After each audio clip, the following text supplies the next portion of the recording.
ಮೇಕೆದಾಟು ಯೋಜನೆಯಲ್ಲಿ ವಿನಾಕಾರಣ ರಾಜಕಾರಣ ಮಾಡಬೇಡಿ, ಇದೇ ಧೋರಣೆ ಮುಂದುವರೆದರೆ ಉಗ್ರ ಹೋರಾಟ ಖಚಿತ ಎಂದು ಪ್ರತಿಭಟನಾಕಾರರು ತಮಿಳುನಾಡು ಸಿಎಂಗೆ ಎಚ್ಚರಿಕೆ ನೀಡಿದ್ದಾರೆ.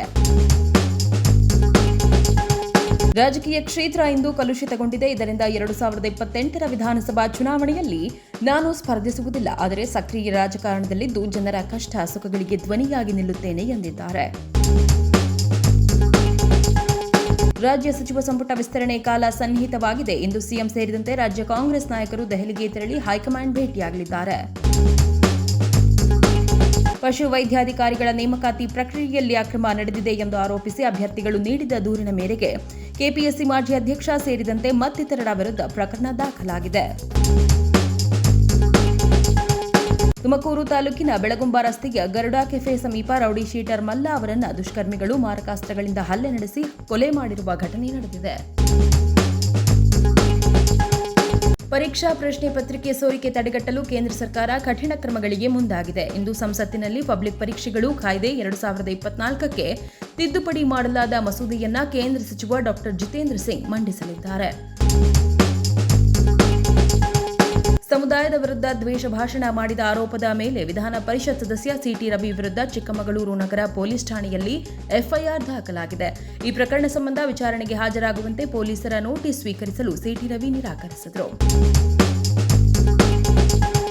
ಹಳೆ ಚಂದಾಪುರದ ವಿಶಾಲ ಖಾಸಗಿ ಬಸ್ ತಂಗುವ ಯಾರ್ಡ್ನಲ್ಲಿ ಭಾನುವಾರ ಮಧ್ಯಾಹ್ನ ಬೆಂಕಿ ಅವಘಡ ಸಂಭವಿಸಿ 4 ಖಾಸಗಿ ಬಸ್ಗಳು ಸುಟ್ಟು ಭಸ್ಮವಾಗಿದೆ. 1 ಬೆಂಗಳೂರು, 2 ಪಾಂಡಿಚೇರಿ ಮತ್ತು ಬಳ್ಳಾರಿಯ ಖಾಸಗಿ ಬಸ್ ಸುಟ್ಟು ಹೋಗಿವೆ ಎಂದು ತಿಳಿದುಬಂದಿದೆ. ಫಿಟ್ನೆಸ್ ಇನ್ಶೂರೆನ್ಸ್ ಇಲ್ಲದೆ ಓಡಾಟ ನಡೆಸುತ್ತಿದ್ದ ಖಾಸಗಿ ಶಾಲಾ ವಾಹನಗಳ ವಿರುದ್ಧ ವಿಜಯನಗರ ಜಿಲ್ಲೆಯ ಆರ್ಟಿಒ ಅಧಿಕಾರಿಗಳ ತಂಡ ಸಮರ ಸಾರಿದೆ. ವಿಶೇಷ ಕಾರ್ಯಾಚರಣೆ ನಡೆಸಿದ್ದು ನೂರಾರು ವಾಹನಗಳನ್ನು ಜಪ್ತಿ ಮಾಡಿದೆ.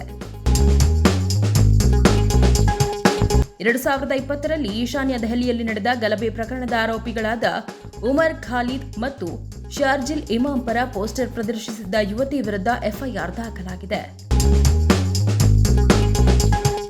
ನೀಟ್ ಪರೀಕ್ಷೆ ವಿಚಾರವನ್ನು ರಾಜಕೀಯವಾಗಿ ಬಳಸಿಕೊಂಡು ದೇಶದಲ್ಲಿ ಅರಾಜಕತೆ ಸೃಷ್ಟಿಸಲು ಕೆಲವು ಶಕ್ತಿಗಳು ಪ್ರಯತ್ನಿಸಿದ್ವು. ಅಂತಹ ಪ್ರಯತ್ನಗಳಿಗೆ ಅವಕಾಶ ನೀಡಬಾರದು ಎಂಬುದು ಪ್ರಧಾನಿ ಮೋದಿ ಅವರ ಸ್ಪಷ್ಟ ನಿಲುವಾಗಿದೆ ಎಂದು ವಿಜಯೇಂದ್ರ ಹೇಳಿದರು. ಮಾದಕ ವಸ್ತು ಮಾರಾಟ ಪ್ರಕರಣದಲ್ಲಿ ಬೆಳ್ತಂಗಡಿಯ ಆಂಬ್ಯುಲೆನ್ಸ್ ಚಾಲಕನ ವಿರುದ್ಧ ಪ್ರಕರಣ ದಾಖಲಿಸಿಕೊಂಡಿರುವ ಸಿಸಿಬಿ ಪೊಲೀಸರು ಆತನಿಗಾಗಿ ಶೋಧ ನಡೆಸುತ್ತಿದ್ದಾರೆ. ರಾಜ್ಯದಲ್ಲಿ ಕಾಂಗ್ರೆಸ್ ಸರ್ಕಾರ ಅಧಿಕಾರಕ್ಕೆ ಬಂದಾಗಿನಿಂದ ಕಳೆದ 3 ವರ್ಷಗಳಲ್ಲಿ ಸಾವಿರಾರು ರೈತರು ಆತ್ಮಹತ್ಯೆ ಮಾಡಿಕೊಂಡಿದ್ದಾರೆ. ಇದಕ್ಕೆಲ್ಲ ಯಾರು ಹೊಣೆ ಹೊರ್ತಾರೆ ಎಂದು ವಿಪಕ್ಷ ನಾಯಕ ಆರ್ ಅಶೋಕ್ ಪ್ರಶ್ನಿಸಿದ್ದಾರೆ. ಪಶು ವೈದ್ಯಾಧಿಕಾರಿಗಳ ನೇಮಕಾತಿಗೆ ಸಂಬಂಧಿಸಿದಂತೆ ಅಕ್ರಮ ಆರೋಪ ಕೇಳಿಬಂದ ಹಿನ್ನೆಲೆಯಲ್ಲಿ ಪಶು ವೈದ್ಯಾಧಿಕಾರಿಗಳ ಅಂತಿಮ ಆಯ್ಕೆ ಪಟ್ಟಿಯ ಜಾರಿಯನ್ನ ತಾತ್ಕಾಲಿಕವಾಗಿ ತಡೆಹಿಡಿಯಲು ಕೆಪಿಎಸ್ಸಿ ನಿರ್ಧರಿಸಿದೆ. ದೇಶದಲ್ಲಿ ಪರೀಕ್ಷಾ ವ್ಯವಸ್ಥೆಯ ಸುಧಾರಣೆಗೆ ಪ್ರಧಾನಿ ಮೋದಿ 6 ಸದಸ್ಯರ ಟಾಸ್ಕ್ ಫೋರ್ಸ್ ರಚಿಸಿದ್ದಾರೆ. ಈ ಕಾರ್ಯಪಡೆಯು ಪರೀಕ್ಷೆಗಳನ್ನು ನಡೆಸುವ ರಾಷ್ಟ್ರೀಯ ಪರೀಕ್ಷಾ ಸಂಸ್ಥೆಯ ಸುಧಾರಣೆಗೆ ತಂತ್ರಜ್ಞಾನಾಧಾರಿತ ಸೂಕ್ತ ಕ್ರಮಗಳನ್ನು ಶಿಫಾರಸು ಮಾಡಲಿದೆ.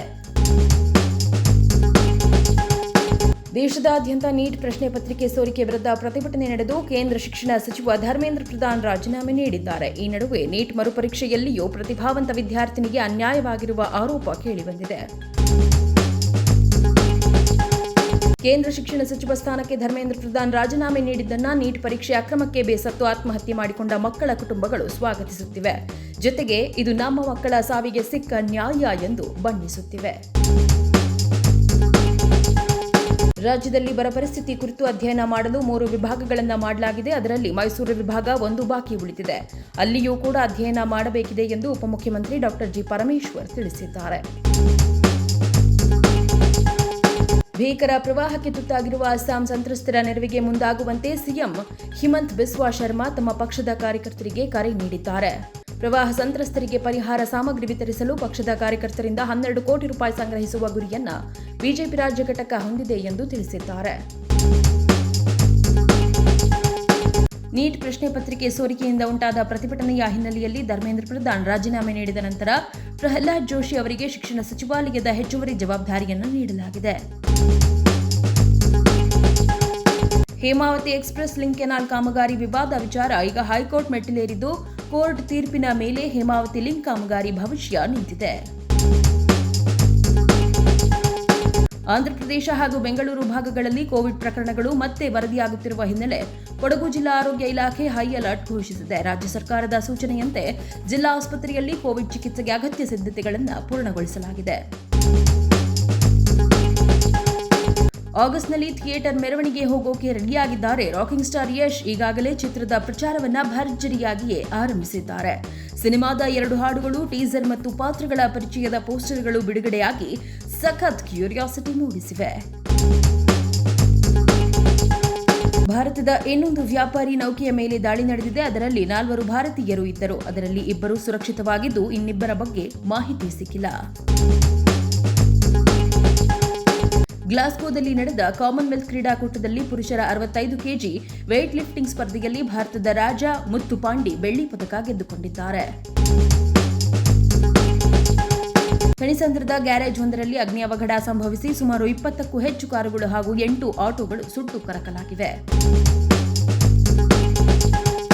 ಸಿಇಐಆರ್ ಪೋರ್ಟಲ್ ಮೂಲಕ ಬೆಂಗಳೂರು ಪೊಲೀಸರು ಕಳ್ಳತನವಾಗಿದ್ದ 2.70 ಕೋಟಿ ರೂಪಾಯಿ ಮೌಲ್ಯದ 1119 ಮೊಬೈಲ್ ಫೋನ್ಗಳನ್ನು ವಶಕ್ಕೆ ಪಡೆದಿದ್ದಾರೆ.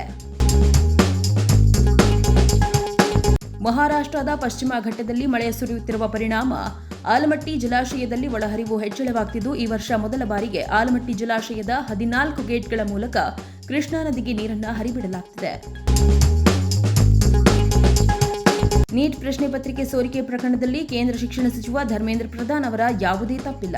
ಪರೀಕ್ಷೆ ನಡೆಸುವ ಪ್ರಾಧಿಕಾರ ಹಾಗೂ ಅಲ್ಲಿನ ಅಧಿಕಾರಿಗಳದ್ದೇ ತಪ್ಪು ಎಂದು ಸಂಸದ ಡಾ ಕೆ ಸುಧಾಕರ್ ಹೇಳಿದರು. ವಿದ್ಯಾರ್ಥಿಗಳ ಪ್ರತಿಭಟನೆಯ ಒತ್ತಡದಿಂದ ಧರ್ಮೇಂದ್ರ ಪ್ರಧಾನ್ ರಾಜೀನಾಮೆ ನೀಡಿದ್ದಾರೆ ಹೊರತು ಅವರ ವೈಯಕ್ತಿಕ ತಪ್ಪಿಲ್ಲ ಎಂದು ಹೇಳಿದರು. ನನಗಾಗಿ ಎಲ್ಲವನ್ನ ತ್ಯಾಗ ಮಾಡಿದ್ದೀರಿ, ಆದರೆ ನಾನು ಫೇಲ್ ಆದೆ. ಡೆತ್ ನೋಟ್ ಬರೆದಿಟ್ಟು ನೀಟ್ ವಿದ್ಯಾರ್ಥಿನಿ ಆತ್ಮಹತ್ಯೆ.